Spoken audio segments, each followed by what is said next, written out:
बिस्मिल्लाहिर्रहमानिर्रहीम। अस्सलाम वालेकुम डियर स्टूडेंट्स। आज के लेसन में हम वेक्टर स्पेस होमोमॉर्फिज्म पे कुछ थ्योरम्स देखेंगे। अभी तक गुफ्तगू में हमने ये जान लिया कि वेक्टर स्पेस होमोमॉर्फिज्म या लीनियर ट्रांसफॉर्मेशन से हम क्या मुराद लेते हैं कि अगर हमारे पास एक फंक्शन हो t u से v की तरफ, u और v हमारे पास वेक्टर स्पेसेस हैं, एक ही फील्ड के ऊपर डिफाइन है, तो दो कंडीशन अगर हम करें कि t of x plus y बराबर आ जाए t of x plus t of y के, और दूसरी कंडीशन हमारे पास क्या है कि t ऑफ अल्फा x बराबर आ जाए alpha times t of x। जब कभी ये दो कंडीशन फुलफिल हो जाएं तो हम कहते हैं कि t हमारे पास वेक्टर स्पेस होमोमॉर्फिज्म या लीनियर ट्रांसफॉर्मेशन बना देता है। इन्हीं दोनों कंडीशंस को हमने लास्ट टाइम भी देखा था, कंबाइन कर सकते हैं एक कंडीशन में, और वो हमारे पास क्या बनती है t of alpha x plus beta y बराबर आ जाए alpha times t of x plus beta times t of y। तो भी हम कहते हैं कि t हमारे पास क्या बन जाती है वेक्टर स्पेस होमोमॉर्फिज्म। अच्छा स्टूडेंट्स, एक बात यहाँ बड़ी ज़रूरी है। जैसे कि हम जानते हैं आमतौर पे हम चार तरह से फंक्शंस को विजुलाइज करते हैं। एक इनटू फंक्शन, एक 1-1, फिर ऑनटू और फिर 1-1 एंड ऑनटू। इन्हीं चारों की मुनासबत से वेक्टर स्पेस होमोमॉर्फिज्म को भी हम बेसिकली चार तरह की डेफिनेशंस के अंदर लिखते हैं। ये जो डेफिनेशन हम अभी तक पढ़ चुके हैं, यहाँ पर फंक्शन t एक इनटू फंक्शन, ये एक ऐसा फंक्शन है। इनटू फंक्शन कैसे होता है? ऐसा फंक्शन जो ना तो 1-1 हो और ना ही ऑनटू। तो हम इस तरह की मैपिंग t जो इन कंडीशन को से फुलफिल कर दे तो हम इसको बोलते हैं कि हमारे पास क्या बना देती है लीनियर ट्रांसफॉर्मेशन या वेक्टर स्पेस होमोमॉर्फिज्म। अब हम वेक्टर स्पेस होमोमॉर्फिज्म की डिफरेंट टाइप्स कह दें या इसकी जो मज़ीद फंक्शन की बुनियाद के ऊपर एक्स्ट्रा जो इसके अंदर फीचर्स आते हैं उसकी तरफ देख लें, तो उनमें हमारे पास पहली डेफिनेशन आती है vector space मोनोमॉर्फिज्म।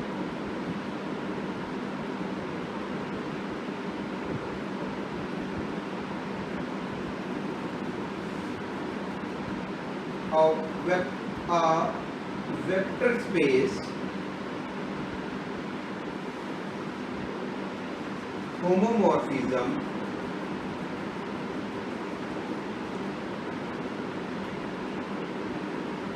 t from u to v is called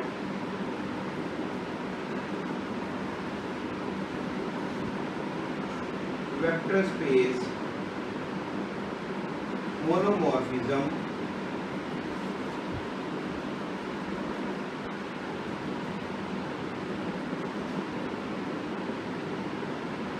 if t is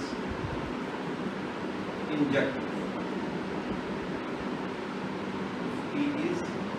ये बड़ी इंपॉर्टेंट बात है इसके लिए कि वेक्टर स्पेस मोनोमॉर्फिज्म से क्या मुराद है। एक vector space homomorphism t from u to v is called vector space मोनोमॉर्फिज्म if t is injective. Injective means 1-1। तो ऐसा वेक्टर स्पेस होमोमॉर्फिज्म जिसमें एक एक्स्ट्रा एबिलिटी ये हो कि वो इंजेक्टिव हो जाए यानी कि 1 1 हो जाए, तो इस सूरत में हम वेक्टर स्पेस होमोमॉर्फिज्म को वेक्टर स्पेस मोनोमॉर्फिज्म का नाम देते हैं। यानी कि वेक्टर स्पेस मोनोमॉर्फिज्म से मुराद अगर हम तफसीलन देखें तो एक ऐसा फंक्शन दो वेक्टर स्पेसेस के दरमियान जिसमें कुल मिलाकर दो खूबियाँ आ जाएं, एक कि वो इंजेक्टिव हो और दूसरा वो वेक्टर स्पेस होमोमॉर्फिज्म की कंडीशंस को फुलफिल करता हो, तो फिर हम कहते हैं कि ऐसा फंक्शन हमारे पास क्या कहलाता है, वेक्टर स्पेस मोनोमॉर्फिज्म। अब जब भी आपने कभी वेक्टर स्पेस मोनोमॉर्फिज्म को इस्टेब्लिश करना है तो सबसे पहले आपने फंक्शन में इंजेक्टिविटी के एलिमेंट को एक्सप्लोर करना है। अगर आपके पास फंक्शन में इंजेक्टिविटी का एलिमेंट मुयस्सर है तो फिर आपने वेक्टर स्पेस होमोमॉर्फिज्म की कंडीशन को फुलफिल करना है, अदरवाइज आपको वेक्टर स्पेस होमोमॉर्फिज्म की कंडीशन को फुलफिल करने की ज़रूरत नहीं है, क्योंकि वेक्टर स्पेस मोनोमॉर्फिज्म के लिए जो दो बातें रिक्वायर्ड हैं उनमें पहली बात है कि टी आपका इंजेक्टिव हो, और फिर अगर इंजेक्टिव है तो फिर आपने उसमें होमोमॉर्फिज्म की कंडीशन को फुलफिल करना है ताकि हमें वेक्टर स्पेस मोनोमॉर्फिज्म मुयस्सर आ जाए। जी, नेक्स्ट डेफिनेशन है हमारे पास vector space monomorphism. Vector space monomorphism हमने पढ़ ली। अब हमारे पास वेक्टर स्पेस एपीमॉर्फिज्म। अब है हमारे पास vector space एपीमॉर्फिज्म।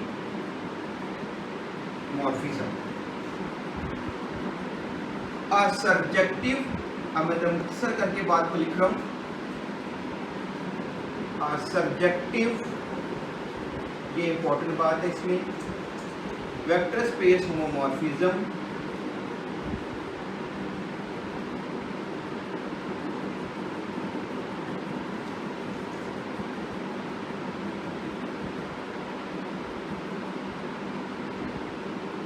subjective vector space homomorphism T from U to V is called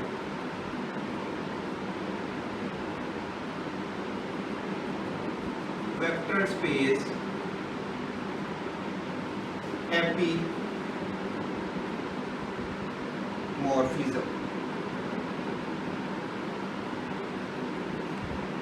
A subjective vector space homomorphism T U से V is called vector space epimorphism। क्या मतलब हुआ?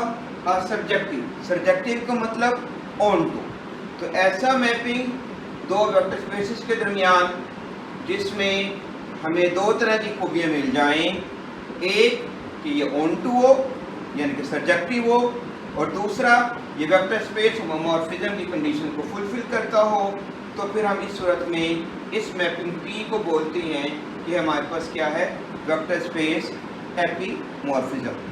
तो अब तक हमने तीन तरह की कंडीशन देख ली।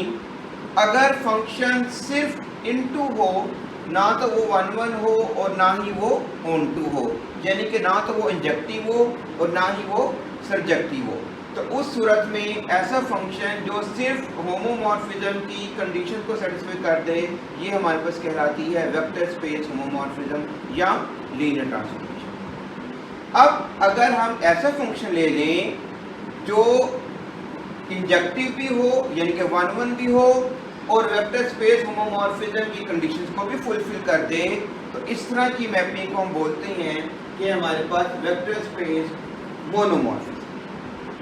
अगली बात, अगर फंक्शन में हमारे पास सब्जेक्टिविटी मुयस्सर आ जाए किसके साथ, वेक्टर स्पेस होमोमॉर्फिज्म की कंडीशंस की सेटिस्फेक्शन के साथ, तो फिर उस सूरत में हम फंक्शन T को बोलते हैं कि हमारे पास क्या है, वेक्टर स्पेस एपीमॉर्फिज्म। तो कुल चार तरह की सूरत हाल से हम देखते हैं, एक इनटू फंक्शन, एक 1 1 फंक्शन यानी कि इंजेक्टिव, तीसरा ऑन टू फंक्शन यानी कि सब्जेक्टिव, और चौथा हमारे पास क्या आ जाता है, बाइजेक्टिव फंक्शन इनके 1 1 एंड ऑन टू। तो 3 के मुतालिक हमने गुफ्तगू कर ली कि अगर फंक्शन इनटू है और सिर्फ वेक्टर स्पेस होमोमॉर्फिज्म को क्लियर करता है, उसकी कंडीशन को फुलफिल करता है, इसको हम सिर्फ वेक्टर स्पेस होमोमॉर्फिज्म बोलते हैं।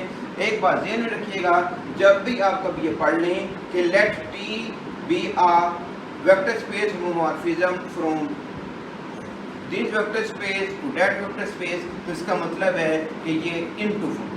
ये कौन सा फंक्शन है? इनटू फंक्शन है।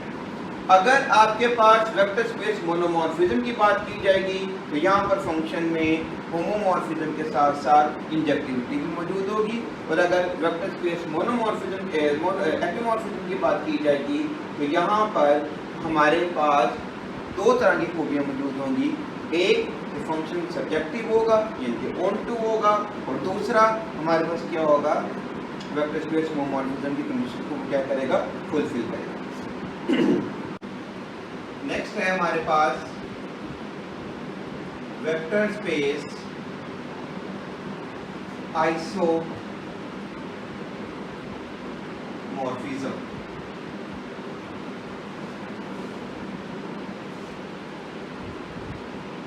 A bijective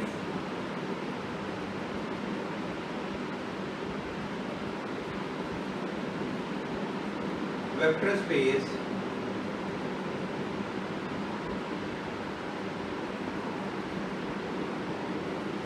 homomorphism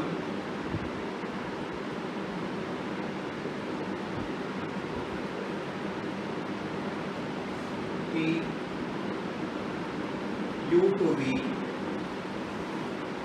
is called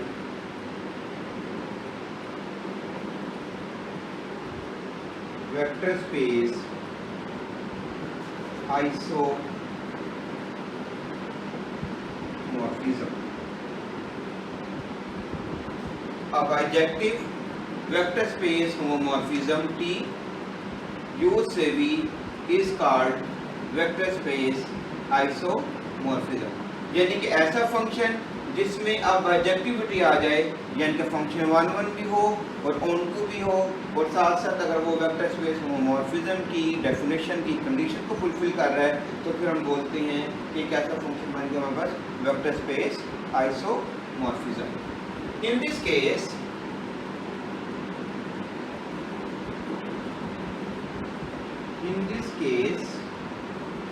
the vector spaces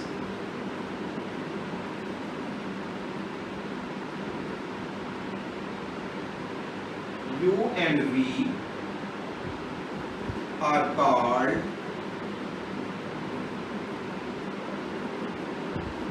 isomorphic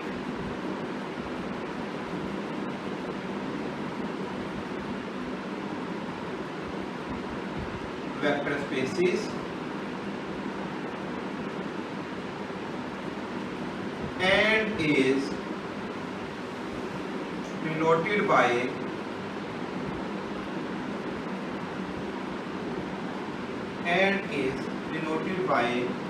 U is isomorphic to V and is denoted by U is isomorphic to V this symbol।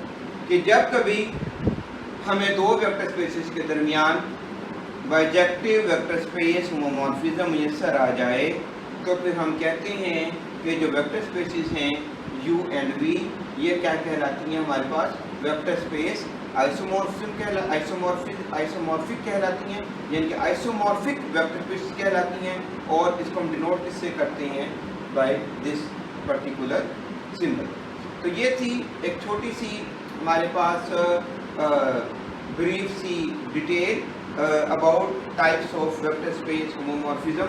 तो इसका मतलब 4 तरह की बेसिकली हमारे पास बन गई। एक जिसमें फंक्शन इनटू होगा, एक जिसमें फंक्शन 1 1 होगा, तीसरा जिसमें फंक्शन ऑन टू होगा, और चौथा जिसमें फंक्शन हमारे पास क्या होगा? बाइजेक्टिव होगा। तो मोनोमॉर्फिज्म, एपिमॉर्फिज्म और आइसोमॉर्फिज्म, इन तीनों को साबित करने के लिए पहले हम इनके अंदर इंजेक्टिविटी, सब्जेक्टिविटी और बाइजेक्टिविटी को एक्सप्लोर करेंगे। अगर हमें ये मैसर आ जाएंगी तो फिर हम वेक्टर स्पेस होमोमॉर्फिज्म की बाकायदा कंडीशन को, जो डेफिनेशन की कंडीशंस हैं उनको फुलफिल करने की कोशिश करेंगे ताकि हमें मतलूबा टाइप का मॉर्फिज्म मुयस्सर आ जाए। जी, कुछ एक दो बातें और रिकॉल कर लें हम कि कर्नल से मुराद हमने क्या लिया था। कर्नल टी से मुराद क्या है हमारे पास, u belongs to capital U such that T of U is equals to 0। ये कर्नल में, ट्रांसफॉर्मेशन के कर्नल में डोमेन की स्पेस के वो एलिमेंट्स आएंगे जो कोड डोमेन की आइडेंटिटी पे क्या करेंगे, मैप करेंगे। और हमने यहाँ से ये बात साबित कर ली थी कि कर्नल T जोन से है, ये सब स्पेस होता है हमारे पास इसके लिए U। और दूसरी बात हमने जो स्टडी की थी वो थी इसकी रेंज के हवाले से। ये रेंज ऑफ T जिसको हम डिनोट करते हैं T ऑफ कैपिटल U से, और इसमें कौन से एलिमेंट आते हैं हमारे पास, V belongs to capital V such that ये V किसके बराबर आते हैं हमारे पास, T ऑफ U के, वेयर U बिलोंग करते हैं हमारे पास कैपिटल U। यानी कि रेंज ऑफ अ ट्रांसफॉर्मेशन से मुराद कोड डोमेन के जो V है, कोड डोमेन के उन एलिमेंट्स का सेट जो फंक्शन बनाने में डोमेन के एलिमेंट्स के साथ क्या हो जाए, इस्तेमाल हो। ठीक है, अब हम इसको, इस रेंज के सेट को साबित करते हैं कि ये हमारे पास कोड डोमेन की स्पेस के लिए सब स्पेस बनाए। इसके लिए हम चलते हैं। तो एक्सरसाइज है ये छोटी सी, वैसे मैंने कहा था कि आप खुद कर लें। Let T from U to V be a linear transformation, जैसे मैंने बताया था L dot T stands for linear transformation। Show that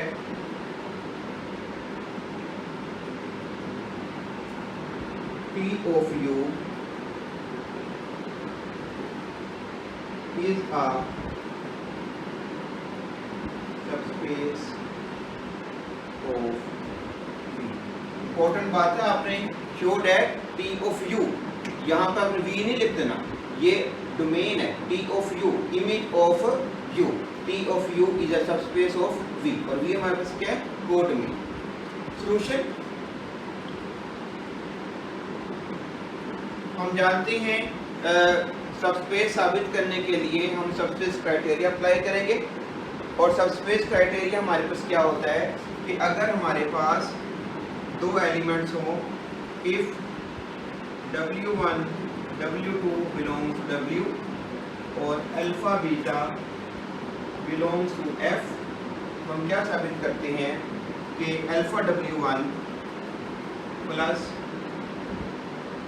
beta W2 ये बिलोंग करते हैं किसको, W को, तो हम W को कहते हैं कि हमारे पास क्या है, सबस्पेस है। तो अब जिस सेट को हमने सबस्पेस साबित करना है उसके दो एलिमेंट लेते हैं। लेट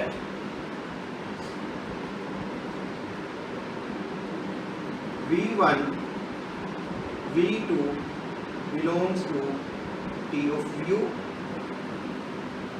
V1 V2 किसको बिलोंग करके, T of U को। अगर ये T of U में है इसका मतलब है रेंज में है, इसका मतलब क्या हुआ, कोड डोमेन में है, यानी कि V में है। तो this implies that by definition of range elements, this implies that there exist U1 U2 belongs to capital U such that V1 will be equals to किसके होगा, T of U1, और V2 is equal to किसके बराबर होगा, T of U2। अब हम आते हैं अपने सबस्पेस क्राइटेरिया के लिए। लेट अल्फा बीटा, हम दो एलिमेंट ले लेते हैं फील्ड में से। Let alpha beta belongs to F। Consider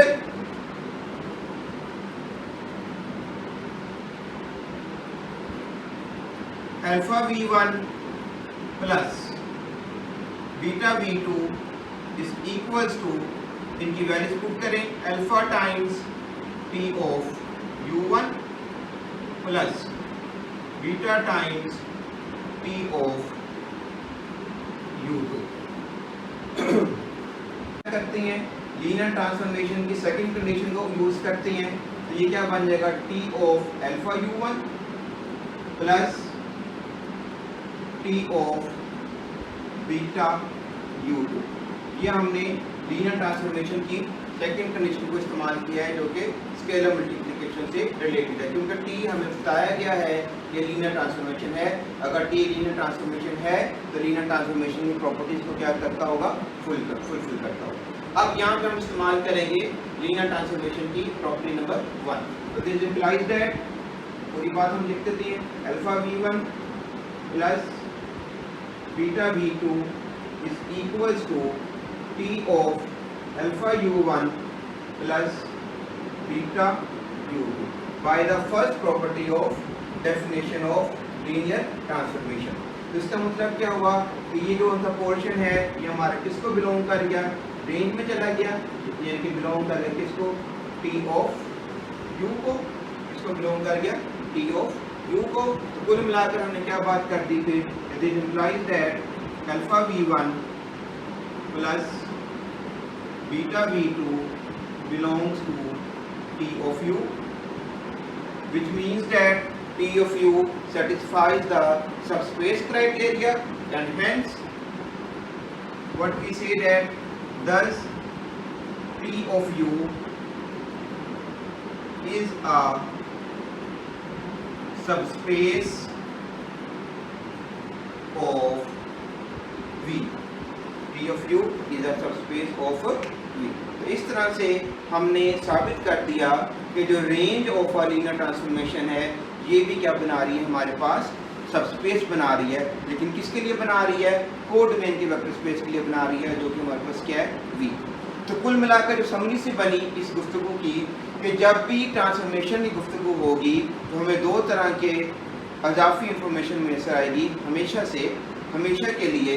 एक का ताल्लुक होगा डोमेन के साथ और एक का ताल्लुक होगा कोडोमेन के साथ। डोमेन के साथ जो हमारे पास आएगा वो बनेगा हमारे पास कर्नल कहलाएगा, कर्नल ऑफ ट्रांसफॉर्मेशन। और जो अभी हम देख चुके हैं पिछले लेक्चर में कि कर्नल जो सा होता है वो डोमेन की स्पेस के लिए क्या बनाता है, सबस्पेस बनाता है।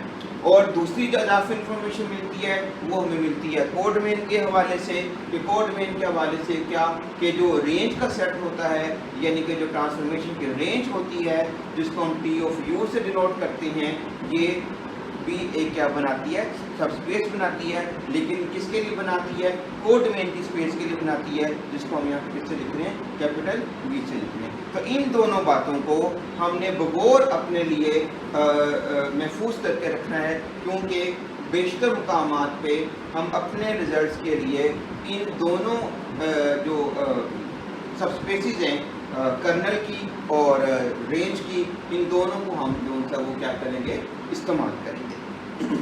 जी, नेक्स्ट हमारे पास एक थ्योरम है, बड़ा इंपॉर्टेंट और यूजफुल रिजल्ट है कि let T from u to v be a linear transformation, then kernel t is equal to 0 if and only if t is injective। क्या मतलब हुआ कि इस रिजल्ट में हम इस बात को एक्सप्लोर करने लगे हैं कि जब कभी हमें वेक्टर स्पेस मोनोमॉर्फिज्म मैसर आ जाए, टी इज इंजेक्टिव। इंजेक्टिव ये दिया गया है, लीनियर ट्रांसफॉर्मेशन ऊपर है, मतलब क्या हुआ कि ये वेक्टर स्पेस मोनोमॉर्फिज्म के क्राइटेरिया को फुलफिल कर रहा है। जब कभी हमारे पास टी वेक्टर स्पेस मोनोमॉर्फिज्म बन जाएगी तो इसका मतलब ये होगा कि इस केस में जो कर्नल का सेट होगा उसमें सिर्फ और सिर्फ डोमेन के वेक्टर स्पेस की आइडेंटिटी एलिमेंट आएगी, इसके अलावा कोई और एलिमेंट इसके अंदर शामिल नहीं होगा। या दूसरे सेंस में हम क्या कह सकते हैं कि वेक्टर स्पेस मोनोमॉर्फिज्म की सूरत में हमारे पास ट्रांसफॉर्मेशन का जो कर्नल होता है वो ट्रिवियल होता है। वो क्या होता है, ट्रिवियल होता है। इसका जब हम प्रूफ देखते हैं, और आप जानते हैं कि ये इफ एंड ओनली इफ के साथ है। इसका मतलब ये हुआ कि हमें इफ़ एंड ओनली इफ़ के रिजल्ट्स को हम कैसे टैकल करते हैं कि एक साइड को हम सपोज करते हैं कि वो ट्रू है और साबित करते हैं आर्गुमेंट्स के ज़रिए कि दूसरी साइड हमारे पास क्या हो जाएगी, ट्रू हो जाएगी। और कन्वर्सली सिचुएशन में क्या होता है, दूसरी साइड को हम ट्रू मानते हैं, सपोज मानते हैं कि वो ट्रू है और आर्गुमेंट्स के ज़रिए हम पहली बात को साबित करते हैं कि वो हमारे पास क्या है, ट्रू है। तो अब देखिएगा जरा प्रूफ में इसके सपोज कर लेते हैं हम। Suppose kernel T is equal to 0, ये हमने सपोज कर लिया।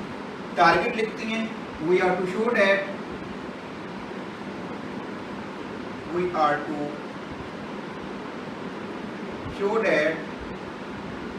T is injective. और इंजेक्टिव का मतलब क्या होता है, 1 1। अब 1 1 को साबित करने का मेथड क्या होता है कि हमने डोमेन के दो एलिमेंट्स की इमेजेस को बराबर करना है और साबित करना है कि वो एलिमेंट्स भी आपस में क्या हैं, बराबर है। लेट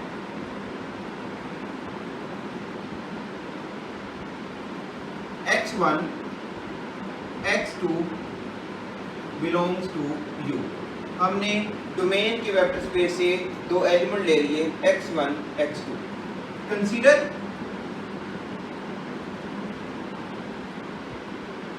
T ऑफ x1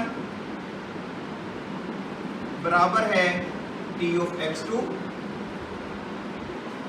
और साबित हमने करना है कि यहां से x1 बराबर है किसके, x2 के। देखिएगा, दिस इंप्लाइज दैट हम लिख सकते हैं T of x1 minus T of x2 is equal to 0। Right side को हम लेफ्ट साइड पे ले गए। अब लीनियर ट्रांसफॉर्मेशन की प्रॉपर्टी इस्तेमाल करते हैं तो हम इसको लिख सकते हैं this implies that T of x1 minus x2 is equal to 0। ये हमने क्या इस्तेमाल किया है, लीनियर ट्रांसफॉर्मेशन की डेफिनेशन की कंडीशन नंबर 1 को। अब अगली बात देखिएगा, P of x1 minus x2 बराबर आ गया 0 के। अब कर्नल की डेफिनेशन पे गौर करें। कर्नल की डेफिनेशन से क्या मुराद है कि डोमेन के जो एलिमेंट को डोमेन की आइडेंटिटी में मैप कर जाएं तो वो एलिमेंट कहाँ चले जाते हैं, कर्नल में। तो इसका मतलब क्या हुआ कि x1 माइनस x2 का जो इमेज आ रहा है वो किसके बराबर आ रहा है, 0 के बराबर आ रहा है। तो लिहाजा x1 माइनस x2 कहाँ चला गया, कर्नल में चला गया। दिस इंप्लाइज दैट, ये बात हम लिख रहे हैं, this implies that x1 minus x2 belongs to kernel T, जो कि बाय अजम्पशन किसके बराबर है, 0 के बराबर। किसके बराबर है, 0 के बराबर। x1 माइनस x2 किसको बिलोंग करके, कर्नल को बिलोंग करके। क्यों कर्नल को बिलोंग करके, क्योंकि इनका इमेज 0 के बराबर आ गया। इनका इमेज किसके बराबर आ गया, 0 के बराबर आ गया। तो 0 के बराबर आने से x1 माइनस x2 किसको बिलोंग करके, कर्नल को बिलोंग करके। और कर्नल सपोजिशन में किसके बराबर है, हमारे पास 0 के बराबर है। यानी कि कर्नल में कोई और एलिमेंट नहीं है, सिर्फ क्या है, 0 है। तो इसका मतलब है यहाँ हम क्या लिख सकते हैं, this implies that x1 minus x2 is equal to 0। और दिस इंप्लाइज दैट यहाँ से क्या आ जाएगा हमारे पास, x1 is equal to x2। और इसका मतलब क्या हुआ, this implies that P is injective. ये हमारे पास क्या हो गया, इंजेक्टिव। तो यहाँ पे हमने साबित कर दिया कि अगर कर्नल किसी ट्रांसफॉर्मेशन का ट्रिवियल हो या 0 के बराबर हो तो उस सूरत में P हमारे पास क्या होगा, इंजेक्टिव होगा। We are to show that P is injective. Method क्या है कि डोमेन के हम दो एलिमेंट लेंगे, उनकी इमेजेस को बराबर करेंगे। T ऑफ x1 बराबर किसका, T ऑफ x2। फिर हमने आर्गुमेंट अप्लाई किया। मेन आर्गुमेंट इसमें कौन सा है कि T of x1 minus x2 equal to 0। यहाँ से हमारे पास क्या आ गया कि x1 माइनस x2 किसको बिलोंग कर गया, कर्नल को। क्यों कर्नल को बिलोंग कर गया, क्योंकि हम जानते हैं बाय डेफिनेशन ऑफ कर्नल के दो एलिमेंट के जिस एलिमेंट का इमेज कोडोमेन की आइडेंटिटी के बराबर आ जाए या कोडोमेन की आइडेंटिटी को मैप कर जाए तो वो एलिमेंट कहाँ चला जाता है, कर्नल में। तो x1 माइनस x2 किसको बिलोंग कर गया, कर्नल को। और कर्नल किसके बराबर है, बाय अजम्पशन 0 के बराबर है यानी कि ट्रिवियल है, तो हम फिर क्या कह सकते हैं कि x1 माइनस x2 किसके बराबर होगा, 0 के बराबर होगा। तो x1 किसके बराबर आ जाएगा, x2 के। तो लिहाजा क्या बात आ गई कि t हमारे पास क्या हो गया, इंजेक्टिव हो गया। ये हो गई अब हमारे पास एक साइड। अब दूसरी साइड में हम क्या सपोज करेंगे कि t इंजेक्टिव है और साबित क्या करेंगे कि कर्नल t किसके बराबर आ जाए, 0 के बराबर आ जाए। कन्वर्स अब कन्वर्स में हम सपोज कर रहे हैं, सपोज t इज 1 1 या इंजेक्टिव, दोनों एक ही मतलब है, t इज इंजेक्टिव। टारगेट क्या है हमारे पास, we are to show that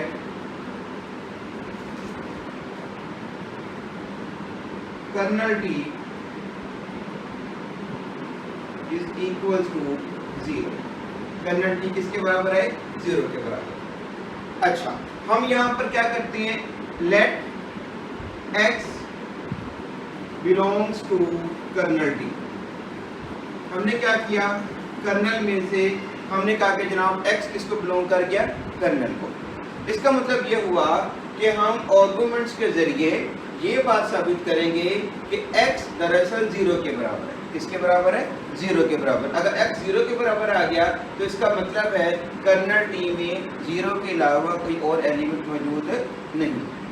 अच्छा जी, अब देखिएगा अगर x बिलोंग करता है कर्नल को तो this implies that t of x is equal to आ जाएगा 0 के, by definition of kernel, by definition of kernel. also we know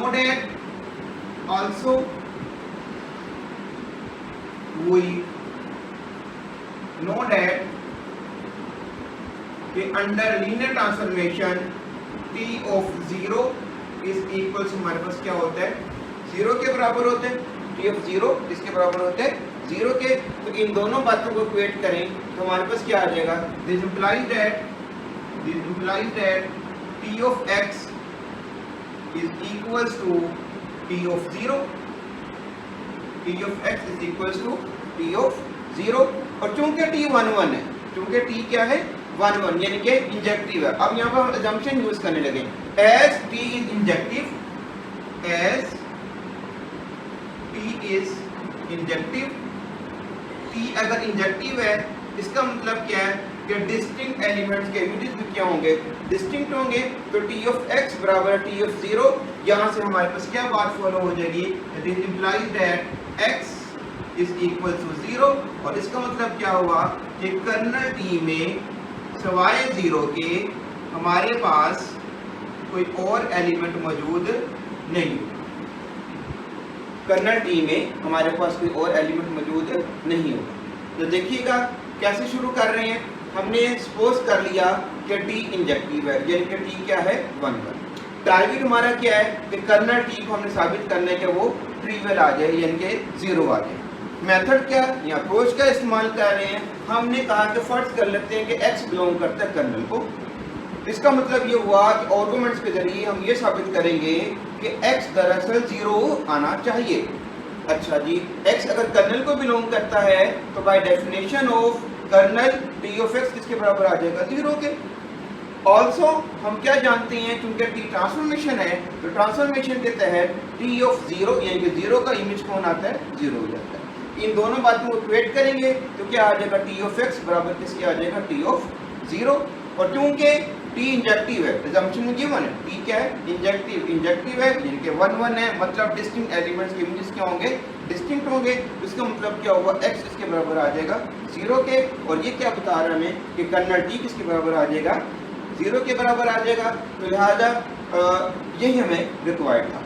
तो गोया कि इस एक्सरसाइज में हमने बड़ी एक इम्पॉर्टेंट कैरेक्टरिस्टिक्स ट्रांसफॉर्मेशन की स्टडी कर ली है कि under a linear transformation whenever t is injective then the kernel t will be equal to 0, or if kernel t is equal to 0 it means that we have a vector space monomorphism।